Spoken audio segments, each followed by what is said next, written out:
안녕하십니까. 1월 9일 월요일 말씀 묵상 함께 시작하겠습니다. 2023년의 두 번째 주간이 시작이 되었습니다. 주님께서 시작되는 이 한 주간 동안 그리고 오늘 하루 동안 주님의 그 능력과 은혜로서 우리를 지켜주시고 우리의 믿음을 더욱더 강하게 해주시기를 간절히 기도합니다. 오늘 본문은 갈라디아서 2장 17절에서부터 21절까지 말씀입니다. 지난 토요일에 묵상했던 부분과 연결되면서도 또 갈라디아서에서 굉장히 중요하게 여겨지는 상당히 유명한 본문이기도 합니다. 이 본문 통해서 우리가 우리의 삶의 가장 기본적인 것이 무엇인가? 결국 예수 그리스도 우리 주님에 대한 믿음이란 것이 우리 삶에서 얼마나 중요한 것인가를 다시 한번 확인하는 시간이 되었으면 좋겠습니다. 그럼 먼저 말씀을 보시겠습니다. 만일 우리가 그리스도 안에서 의롭게 되려 하다가 죄인으로 드러나면 그리스도께서 죄를 짓게 하는 자냐? 결코 그럴 수 없느니라. 만일 내가 헐었던 것을 다시 세우면 내가 나를 범법한 자로 만드는 것이라. 내가 율법으로 말미암아 율법에 대하여 죽었나니 이는 하나님에 대하여 살려 함이라. 내가 그리스도와 함께 십자가에 못 박혔나니 그런즉 이제는 내가 사는 것이 아니요 오직 내 안에 그리스도께서 사시는 것이라. 이제 내가 육체 가운데 사는 것은 나를 사랑하사 나를 위하여 자기 자신을 버리신 하나님의 아들을 믿는 믿음 안에서 사는 것이다.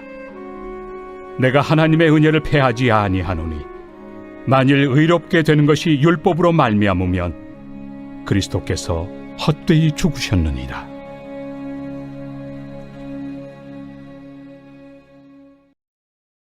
네, 우리에게 상당히 익숙한 2장 20절 말씀이 포함되어 있죠. 이 갈라디아서 2장 20절은 많은 그리스도인에게 굉장히 중요한 가슴에 남는 말씀이기도 하고 어떻게 보면 바울의 삶의 원칙이라고 말할 수도 있거든요.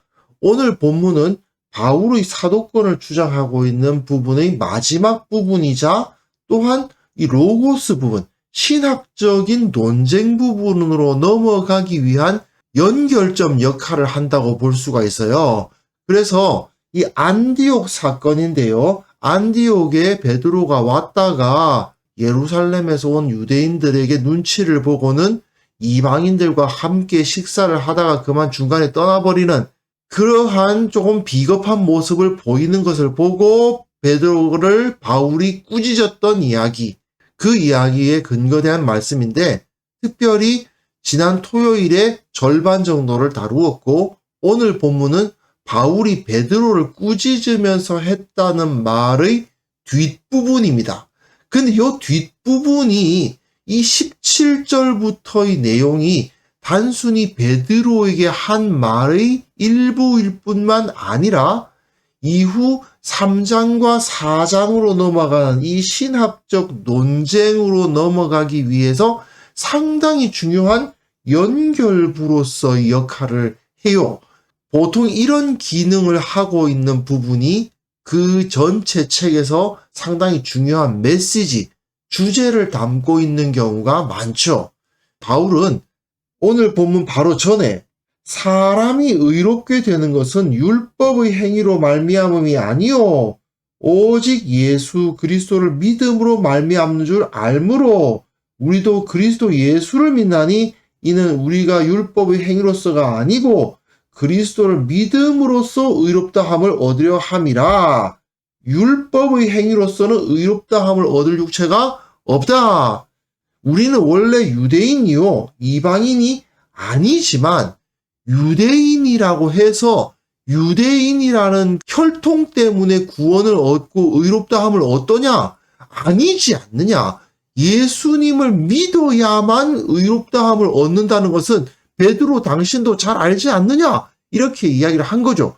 사실 베드로도 그 사실을 잘 알고 있었고요. 또한 베드로 역시 이방인들과 함께 한자리에 앉는 것이 죄가 아니라는 것도 알고 있었고 또 이방인들이 먹는 음식을 먹는다고 하더라도 문제가 없다는 것도 알고 있었어요. 베드로도. 베드로가 이방인들과 함께 있는 것이 죄가 아니라는 것을 잘 알면서도 괜히 어떤 분란이 일어난다든지 논쟁을 한다든지 이런 게 두려웠는지 떠났단 말이죠. 하지만 그것에 대해서 바울은 강력하게 질타를 하는 거죠. 만일 우리가 그리스도 안에서 의롭게 되려 하다가, 이 말이 무슨 소리냐 하면요, 유대인으로서 의롭게 되는 게 아니라 그리스도 안에서 의롭게 된다라는 거거든요. 그리스도 안에서 의롭게 되었음을 나타내는 상당히 중요한 행위가 뭐냐? 그리스도를 믿는 이방인들과 함께 예배하고 교제하고 식사를 나누는 거예요. 우리는 유대인으로서 의롭게 되는 것이 아니라 그리스도 안에서 의롭게 되는 거 아니냐. 그러니까 저들은 어떤 사람들이냐? 그리스도인들이다. 할례받지 않은 이방인이긴 하다. 그러나 그것이 중요한 기준이 아니지 않았느냐? 예수 그리스도를 믿는 믿음 안에서 의롭게 되는 거 아니냐? 그 사실은 베드로 당신이 나보다 먼저 알았지 않느냐? 그렇죠. 베드로로서는 할 말이 없죠. 베드로는 분명히 그것을 정확히 알고 있었고 지금까지 이것을 선포하면서 살아왔단 말이에요. 그런데 그렇게 하려다가 죄인으로 드러난다는 말은 정죄를 당한다는 말입니다. 베드로가 두려워했던 것이 무엇입니까? 예루살렘에서 왔다는, 그 야고보가 보내서 왔다는 이 유대인들이 베드로가 이방인들과 함께 식사하는 것을 보고 베드로를 정죄할까봐 그래서 피한 거 아니에요. 그런데 바울은 그래, 그들이 말처럼 당신이 죄인이 된다고 해봐라. 그렇다면 그리스도께서 죄를 짓게 하는 자냐? 그리스도 안에 있는 의로운 사람들끼리 서로 교제를 하는 의로운 행동을 보고 저들 예루살렘에서 온 유대인들이 만약에 정죄를 한다면, 죄라고 주장한다면 그들 유대인들은 베드로를 무슨 죄목으로 정죄하겠느냐 그 말이죠. 예수님 때문에 의롭게 된 사람들과 함께 식사를 나누고 예배하는 것은 의로운 행위인데 그 의로운 행위를 하다가 죄인이 되기 위해서는 그리스도께서 죄를 짓게 하시는 분이 되지 않고서는 불가능한 일이죠. 더 이상 의와 죄의 기준은 유대인이냐 이방인이냐가 아니라 그리스도 안에 있느냐 그리스도 밖에 있느냐다. 만약 그리스도 안에 있어서 함께 교제했다는 이유로 그들이 정죄를 당한다면 그들은 예수 그리스도를 정죄하는 자들이다. 그러니까 베드로가 두려워할 필요가 없지 않습니까? 예수님을 정죄하는 자들에 대해서는 담대히 대적을 해야지 왜 예수님을 대적하는 자들을 두려워하느냐? 네가 헐었던 것을 다시 세우면 뭘 헐었어요? 율법의 규정을 헌 거죠. 이방인들이 먹는 음식을 먹어서는 안 된다는 그러한 율법의 규정들을 헐었습니다. 그런데 그것을 다시 세운다고 하면 내가 나를 범법한 자로 만드는 것이라, 예를 들어서 이방인들이 먹는 돼지고기를 먹는 것이 예전에는 유대인들에게 죄라고 여겨졌지만 이제는 죄가 아니란 말입니다. 그래서 돼지고기를 마음대로 먹습니다. 그런데 갑자기 다시 죄가 맞다라는 식으로 세우면 예전에는 죄가 아니라고 해놓고 다시 그게 죄가 맞다는 식으로 바꾸게 되면 어떻게 됩니까? 내가 나를 범법한 자로 만들게 되겠죠. 죄를 안 지은 줄 알았는데 그것이 죄라고 만들어버림으로써 나는 원래 범법한 자가 아니었는데 나를 범법한 자로 만들어버리는 거 아니냐. 그렇기 때문에 율법의 규정을 다시 세울 수는 없다라는 것이죠. 내가 율법으로 말미암아 율법에 대하여 죽었다. 이는 하나님께 대하여 살려 함이라. 율법으로 말미암아 율법에 대하여 죽었다라는 표현은 내가 더 이상 유대인으로서의 정체성을 가지지 않겠다라는 이야기입니다. 더 이상 나는 유대인이 아니다라는 이야기입니다. 율법을 가지고 있다라는 것이 유대인들의 가장 큰 자랑이거든요. 그런데 율법은 나에게 사형 선고를 내렸다. 그래서 나는 죽었다. 하지만 하나님께서는 나를 살리셨다. 그래서 내가 그리스도와 함께 십자가에 못 박혔다. 이게 무슨 소리입니까? 그리스도께서도 율법에 의해서 사형 선고를 받으시고 죽으셨잖아요. 나도 마찬가지다 이겁니다. 나도 그리스도와 함께 십자가에 못 박혀서 율법에 대해서 죽었다. 그런즉 이제는 내가 사는 것이 아니요 오직 내 안에 그리스도께서 사시는 것이라. 이제는 나라는 정체성이 아니라 예수 그리스도라는 정체성으로 산다. 나는 더 이상 유대인이 아니다. 나는 그리스도인이다. 유대인으로서 살아가지 않고 그리스도인으로서 살아간다라는 것을 말해주고 있는 것이죠. 지금 내가 이렇게 살아있는 이유는 무엇이다?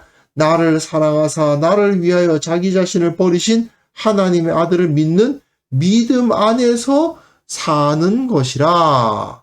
바울은 지금 두 눈 멀쩡히 뜨고 살아있습니다. 죽은 사람이 이렇게 편지를 쓸 수는 없지요. 하지만 이 사람은 예수님과 함께 죽음이 이루어졌습니다. 유대인으로서의 자기 정체성을 버렸습니다. 예수님을 알기 전까지는 유대인으로서 살아왔지만 예수님을 알고 난 후부터는 유대인이라는 자기 정체성은 별 의미가 없는 것이 되었습니다. 그런데요, 사실 사도행전을 봐도 바울은 그야말로 뼛속까지 유대인이에요. 그러다 보니까 사는 방식 자체가 유대인으로서 살았습니다. 어려서부터 유대인으로서 살았는데 굳이 유대인으로서 살아왔던 그 삶의 양식을 버릴 필요는 없었던 거예요. 그러나 그럼에도 불구하고 그는 나는 유대인이기 이전에 그리스도인이다. 유대인으로서의 생활 양식은 그저 내가 지금까지 그 안에서 살아왔던 문화이기 때문에 그것이 편하기 때문에 그렇게 살아가고 있는 것일 뿐이지 그것을 반드시 지켜야 하는 절대 규정으로 여기지 않는다. 이 말이죠. 이게 바로 죽었다라는 의미입니다. 사실 죽었다라는 의미는 요한복음의 거듭났다라는 말과 같은 말이에요. 예전에 나는 죽었고 이제 새로운 내가 나타났다. 나는 과거의 인생은 끝났고 이제 새로운 인생이 시작되었다. 내 인생의 코페르니쿠스적 전환이 일어났다. 예전엔 지구가 중심이어서 태양이 지구 주변을 빙빙 돈다고 생각을 했는데 그게 아니고 이제는 태양이 중심이고 지구가 그 주위를 돈다는 사실을 알게 되었다. 삶의 중심이 바뀌었다. 그런 이야기죠. 완전히 삶이 뒤집혀졌다. 그렇기 때문에 나는 더 이상 나 바울로서 사는 것이 아니다. 하나님의 아들을 믿는 믿음 안에서 산다라고 고백하고 있습니다. 21절은요. 이제 3장 로고스 파트로 넘어가기 위해서 주제를 한 번 더 반복하는 부분이라고 할 수 있는데요. 바울은 더 이상 율법을 지키는 유대인이라고 해서 의로운 존재로 여겨질 수 없다라는 사실을 강조하고 있는 것입니다. 만일 의롭게 되는 것이 율법으로 말미암으면 그리스도께서 헛되이 죽으셨느니라. 내가 하나님의 은혜를 폐하고자 하는 것이 아니다. 그러나 의롭게 되는 것이 율법으로 말미암는 것이면 그리스도께서 헛되이 죽으셨다. 그리스도를 반대하는 것이다. 그러니까 그것은 받아들일 수 없다라는 말이죠. 더 이상 하나님의 백성이 되기 위해서 유대인의 정체성을 유지하려 할 필요가 없다. 더 이상 하나님의 백성이 되기 위해서 유대인이 되어야 할 필요도 없다. 나는 유대인으로서 태어났고 유대인의 문화가 익숙하고 편하기 때문에 유대인으로서 살아가고 있기는 하다. 하지만 내가 그 문화 안에서 살아왔기 때문에 하나님의 백성이라고 주장할 수도 없고 의인이라고 주장할 수도 없다. 의롭게 되는 유일한 길은 예수 그리스도의 십자가와 부활을 믿는 믿음으로 말미암는다. 바로 이 사실을 선포하면서 3장 이제 논리적으로 이 복음을 증명하는 부분으로 넘어가는 거죠. 사실 갈라디아서는 계속해서 오직 믿음을 선포합니다. 그런데 이 오직 믿음이라는 선포 안에는요, 정말 그 의미의 스펙트럼이 굉장히 넓습니다. 오직 믿음이라는 이 짧은 선포 안에 수많은 의미가 포함되어 있는 셈이에요. 그리고 그 안에는 모든 사람은 그리스도 안에서 동등하다라는 선언도 포함되어 있습니다. 어떤 사람이든지 간에 동일하게 믿음을 가지면 하나님의 백성이 될 수 있다. 남녀노소 빈부 귀천 흑인 백인 황인을 구분하지 않는다. 그 사람이 어떤 사람이건 그 사람이 어떤 문제를 가지고 있건 구분하지 않는다. 오직 예수 그리스도를 믿는 믿음을 가지면 하나님의 백성이 된다. 이것이 오직 믿음이라는 선언이죠. 그리고 나는 예수님을 믿고 거듭났다라는 말은 이전의 나는 죽었다라는 의미입니다. 예전의 나를 구성하고 있었던 모든 것들이 다 죽었습니다. 물론 그 이전의 내가 이어지고 있죠, 현재로. 하지만 그것은 모두 예수 그리스도를 믿는 믿음으로 인해서 재해석되고 맙니다. 그 가치가 재평가되고 맙니다. 자, 베드로 입장을 한번 생각해 봅시다. 베드로도 오직 믿음으로 구원을 받는다는 사실도 너무나도 잘 알고 있었고 사실은 가장 먼저 선포한 사람 중에 한 명이죠. 그리고 이방인들과 함께 교제하거나 그들과 함께 음식을 먹는 것이 죄가 아니라는 사실도 바울보다 먼저 알았습니다. 그럼에도 불구하고 과거의 자신이 가지고 있었던 그 정체성에 얽매여 가지고 두려워했죠. 내가 유대인인데 유대인 형제들이 내가 이방인들과 함께 먹는 것을 보고 나를 비난하지 않을까? 그런 생각이 들어서 그만 그 자리를 뜨는 잘못을 저지르고 말았습니다. 그러다 보니까 그 이방인 형제들에게는 큰 모욕감을 주고 만 거 아니겠습니까? 이런 잘못을 저지를 수가 있는 거죠. 자, 베드로는 오직 믿음으로 의롭다함을 받는다는 것을 너무나 잘 알고 있었지만 그럼에도 불구하고 과거의 자기 정체성을 온전히 버리지 못함으로 인해서 이렇게 형제들에게 죄를 저지르고 말았습니다. 우리는 어떻습니까? 우리는 그리스도인입니다. 한국인이기 이전에, 대한민국 국민이기 이전에 예수 그리스도를 믿음으로 말미암아 하나님의 백성이 된 그리스도인들입니다. 이 사실을 절대로 잊어서는 안 됩니다. 예수 그리스도야말로 나의 모든 것을 설명하시는 분이십니다. 매 순간 살아나가는 이유는 예수 그리스도. 매 순간을 살아가는 삶의 기준은 예수 그리스도. 주님의 사랑, 주님의 은혜입니다. 물론 바울도 자기가 지금까지 살아왔던 유대인의 생활 양식을 굳이 버리려고 하진 않았어요. 마찬가지로 우리도 우리의 국적이나 문화를 굳이 버려야 할 필요는 없어요. 뭐 예를 들어서 축구 경기를 하면 우리나라를 열렬히 응원하는 것이 맞고요. 그리고 대한민국 국민으로서의 투표권을 제대로 성실하게 행사하는 것도 맞고요. 기왕이면 우리나라를 위해서 기도하고 우리나라가 잘 되도록 하기 위해서 노력하는 것도 맞아요. 우리가 우리의 국적이나 나라 사랑하는 마음을 버릴 필요 없어요. 하지만 그것보다 더 높은 차원에서 그것보다 더 중요한 가치가 있는데 바로 예수 그리스도, 우리 주님이 우리의 왕이시고 우리 예수 그리스도 우리 주님께서 나를 다스리신다. 이 사실이 우선되어야 된다는 것입니다. 그런데 가끔 우리에게 이것보다 더 우선되는 가치가 있는 경우가 꽤 많이 있습니다. 사실 그것을 우리는 우상이라고 부릅니다. 하나님보다, 예수님보다 더 우선되고 더 높은 것이 내게 주어져 있다면 우리는 과감히 그것을 버릴 수 있어야 합니다. 그래서 이 시간 함께 기도하실 때요, 내 삶의 모든 것이 예수 그리스도를 믿는 믿음 위에 세워져 있게 하옵소서. 오직 복음에 합당하게 살아가게 하시고 세상의 우상들을 모두 다 버리게 하옵소서. 참으로 이 세상 것 자랑하는 것이 아니라 복음을 자랑하는 자가 되게 하여 주옵소서.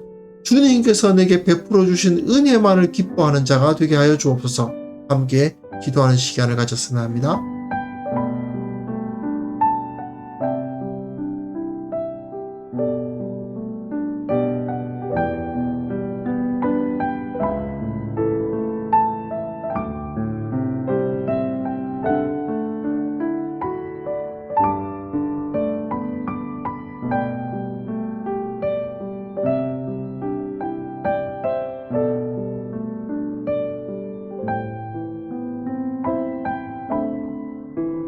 하나님 아버지, 내 삶의 모든 것이 예수 그리스도 우리 주님을 믿는 믿음 위에 세워져 있게 하옵소서.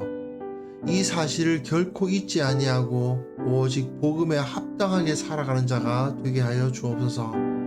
참으로 내 삶 가운데 자그마한 우상이라도 존재하지 않는지 늘 돌아보게 하시고 과감히 그것들을 쳐낼 수 있는 단호함을 허락하여 주옵소서.